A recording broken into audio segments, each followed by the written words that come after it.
नमस्कार विद्यार्थियों, राजकीय स्नातकोत्तर महाविद्यालय देवली के YouTube चैनल पर आपका स्वागत है। आज के हमारे पठन पाठन का विषय है कामायनी का श्रद्धा सर्ग भाग 7। इस भाग 7 के अंतर्गत हमने 4 पद्यांश लिए हैं। सर्वप्रथम इनका सस्वर वाचन। क्या हूँ मैं उद्भ्रांत विवर में नील गगन के आज, वायु की भटकी एक तरंग शून्यता का उजड़ा सा राज। क्या हूँ मैं उद्भ्रांत विवर में नील गगन के आज, वायु की भटकी एक तरंग शून्यता का उजड़ा सा राज। एक विस्मृति का स्तूप अचेत, ज्योति का धुंधला सा प्रतिबिंब, और जड़ता की जीवन राशि सफलता का संकलित विलंब। एक विस्मृति का स्तूप अचेत, ज्योति का धुंधला सा प्रतिबिंब, और जड़ता की जीवन राशि सफलता का संकलित विलंब।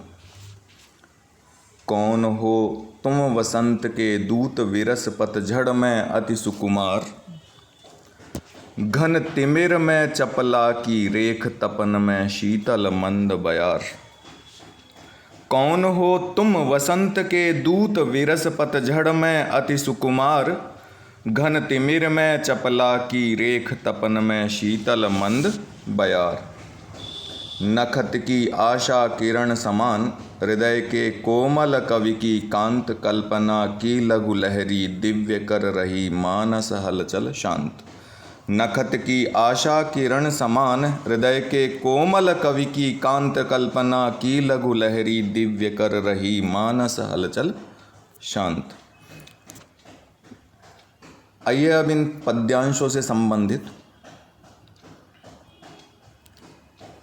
कठिन शब्द व उनके अर्थ जान लेते हैं। उद्भ्रांत का अर्थ है भ्रमित अथवा चक्कर खाता हुआ। विवर से अर्थ लिया गया है गुफा।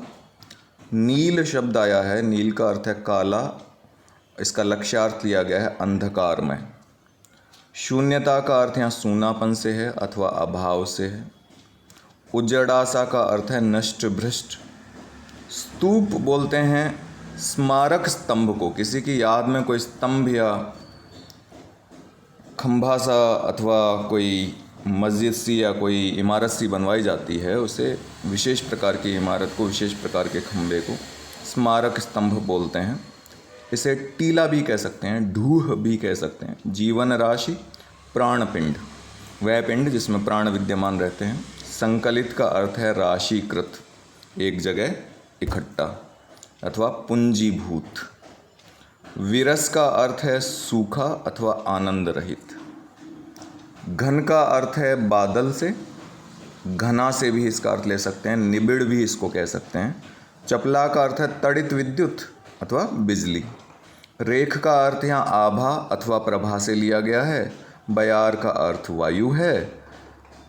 ये नित छप गया है, वस्तुतः ये नखत है। नखत का अर्थ है नक्षत्र तारा। कांत का अर्थ है मनोहर।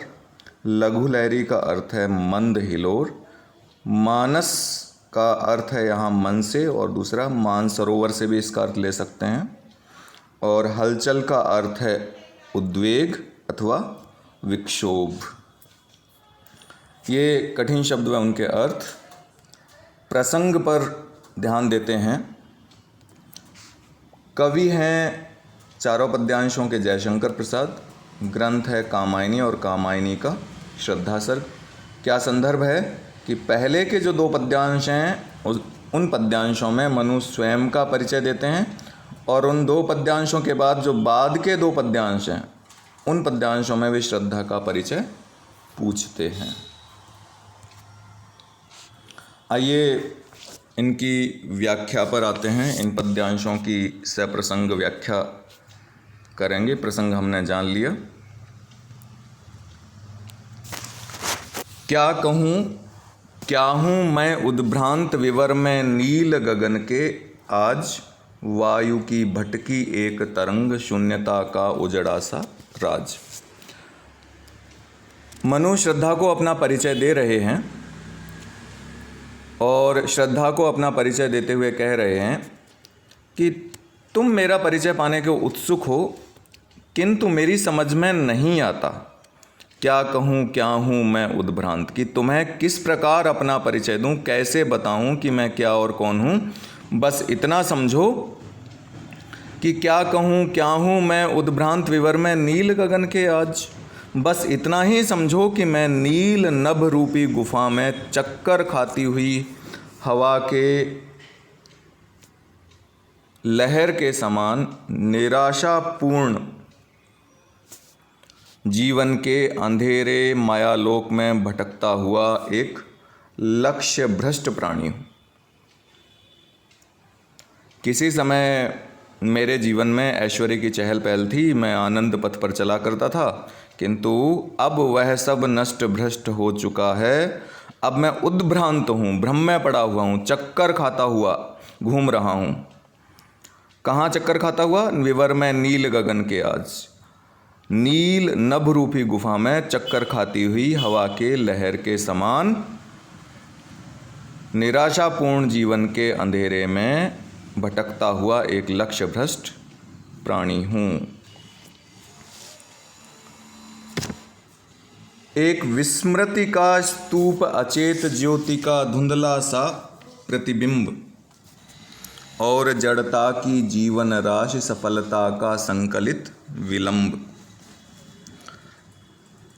मैं एक ऐसा स्तूप अथवा स्मारक स्तंभ हूँ जिसके अंतर में, जिसके मन में भूले बिसरे सुख में अतीत की यादें दबी पड़ी हैं। ज्योति से यहाँ अर्थ प्रकाश व आनंद। प्रकाश अर्थ होता है ज्योति का, कांति भी कह सकते हैं। थोड़ा सा अलग अर्थ लें, प्रासंगिक अर्थ लें तो आनंद। तो मैं एक ऐसा स्तूप या स्मारक स्तंभ हूँ जिसके अंतर में भूले बिसरे सुखमय अतीत की यादें दबी पड़ी हैं और जड़ता की जीवन राशि, सफलता का संकलित विलंब। मेरी चेतना और स्मरण शक्ति कुंठित हो गई है। मैं दर्पण में दिखाई देने वाले मलिन प्रतिबिंब की भांति प्रकाश की निस्तेज छाया भरूं, ज्योति का धुंधला सा प्रतिबिंब जिसमें पथ को आलोकित करने तथा भविष्य को उज्जवल बनाने की क्षमता नहीं है। और जड़ता की जीवन राशि, मैं नाम मात्र के लिए जीवित एक गतिहीन प्राण पिंड हूँ जिसकी इच्छा, क्रिया, ज्ञान, शक्तियों का स्पंदन रुक गया है। सफलता का संकलित विलंब। मैं तो असफलताओं का पुंज हूँ, सफलता की प्राप्ति में होने वाले विलंब का राशिकृत घना साकार रूप हूँ। यहाँ तक मनु अपना परिचय देते हैं और अगले पद्यांश में, जिसकी व्याख्या अब हम करेंगे, वे श्रद्धा से उसका परिचय पूछते हैं। कौन हो तुम वसंत के दूत, विरस पतझड़ में अति सुकुमार,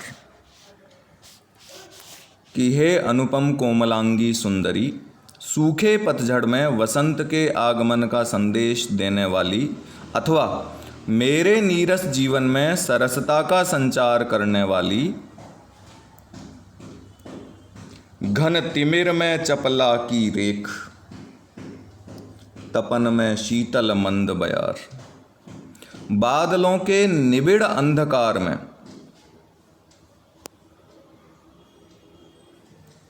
बादलों के निबिड़ अंधकार में विद्युत प्रभा के सदृश प्रकाश फैलाने वाली, अथवा मेरे निराशापूर्ण अंधकार में तथा विषादग्रस्त जीवन में आशा, प्रकाश व आनंद की धारा बहाने वाली, तपन में शीतल मंद बयार, प्रखर ग्रीष्म की, भयानक गर्मी की असह्य तपन में शीतल मंद समीर की बहार लाने वाली अथवा मेरे अति संतप्त जीवन में सुख शांति का प्रसार करने वाली और नखत की आशा किरण समान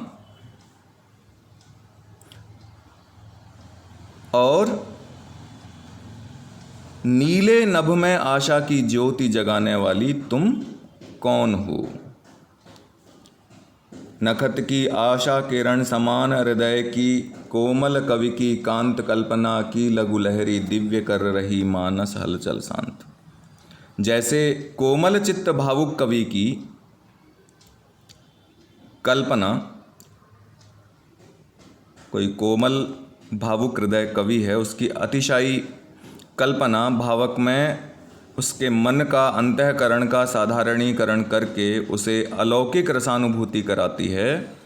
और जैसे कर रही मानस हलचल शांत, और जैसे मान सरोवर की मंद हिलोर दर्शक या दृष्टा के मानसिक विक्षोभ को, मानसिक हलचल को दूर करके उसे शीतलता और विश्रांति देती है, वैसे ही तुम अपनी रमणीयता से, सुंदरता से, मनोहारी छवि से, वाणी से मेरे मन के उद्योग को शांत करके मुझे आनंद प्रवण बना रही हो। भावार्थ है कि हे देवी, मैं तुम्हारा परिचय पाने के लिए उत्सुक हूँ। ये इनका अर्थ हो गया, भावार्थ हो गया। आइए इनकी कुछ विशेष बातों पर गौर करते हैं। प्रथम पद्यांश में, जो कि क्या कहूँ क्या हूँ मैं उद्भ्रांत से प्रारंभ होता है, उस पद्यांश में रूपक योजना, उपचार वक्रता और ध्वन्यात्मकता ने मनु के संवेदन की अभिव्यंजना को और मार्मिक बना दिया है। रूपक योजना बहुत अच्छी है। जो शब्दों का प्रयोग किया गया है वह अप्रत्यक्ष है, उसमें भंगिमाएं हैं और साथ ही वो गेय है, उसमें ध्वनि का अच्छा सामंजस्य, ध्वन्यात्मकता है। ये सब मनु की अभिव्यक्ति को और सशक्त बना रहे हैं। साथ ही रूपक अलंकार, उपमा अलंकार और अनुप्रास अलंकार विद्यमान है। नील नभ रूपी गुफा शब्द का प्रयोग हुआ है और हवा की लहर के समान, तो क्रमशः रूपक व उपमा हो गया। और आज और राज में अंत्यानुप्रास है, तो आप अनुप्रास अलंकार रख सकते हैं। द्वितीय पद्यांश की बात करें, एक विस्मृति का स्तूप अचेत वाले पद्यांश की बात करें, तो उसमें मनु आत्म परिचय का उपसंहार करते हैं, उनका आत्म परिचय समाप्त हो जाता है। इसमें भी रूपक, विरोधाभास, उल्लेख और अनुप्रास अलंकार विद्यमान हैं।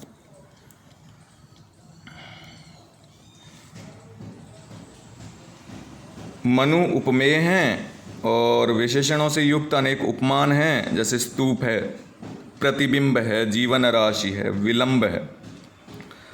तो इसमें इन शब्दों में, इन शब्द युग्मों में, इन पंक्तियों में रूपक अलंकार हो गया। इसे आप माला रूपक भी कह सकते हो। और विरोधाभास है, विस्मृति का स्तूप, स्तूप याद के लिए बनाया जाता है, स्मरण के लिए बनाया जाता है। यहाँ विस्मृति का स्तूप का इस्तेमाल हुआ है, तो विरोधाभास अलंकार है। साथ ही जड़ता की जीवन राशि, जीवन कभी जड़ नहीं होता, तो जड़ता और जीवन का एक साथ प्रयोग हुआ, इसलिए विरोधाभास अलंकार हो गया। और उल्लेख अलंकार है ही, एक ही मनु का अनेक विध वर्णन किया गया है, इसलिए उल्लेख अलंकार विद्यमान है। तृतीय व चतुर्थ पद्यांश, कौन हो तुम वसंत के दूत और नखत की आशा किरण समान वाले पद्यांश की बात करें, तो इसमें अपना औपचारिक परिचय देकर मनु श्रद्धा से उसका परिचय पूछते हैं। और इसमें बिंब योजना बहुत ही सुंदर है। साथ ही इसमें श्लेष, उपमा व अनुप्रास अलंकार भी विद्यमान है। उपमा के बारे में आप जान ही गए हैं, अनुप्रास के बारे में आप परिचित हैं ही हैं। घन, तपन और मानस में श्लेष अलंकार है। उपमाओं का तो कोई अंत ही नहीं है। और अनुप्रास कांत और शांत में, सुकुमार और बयार में, वसंत, दूत में, ये अनुप्रास विद्यमान है। आज का गृह कार्य, चारों पद्यांशों में आए प्रमुख अलंकारों के नाम आपको लिखने हैं कि चारों पद्यांशों में जो प्रमुख अलंकार थे वो कौन कौन से थे। आज के लिए बस इतना ही। आप सब लोगों का बहुत बहुत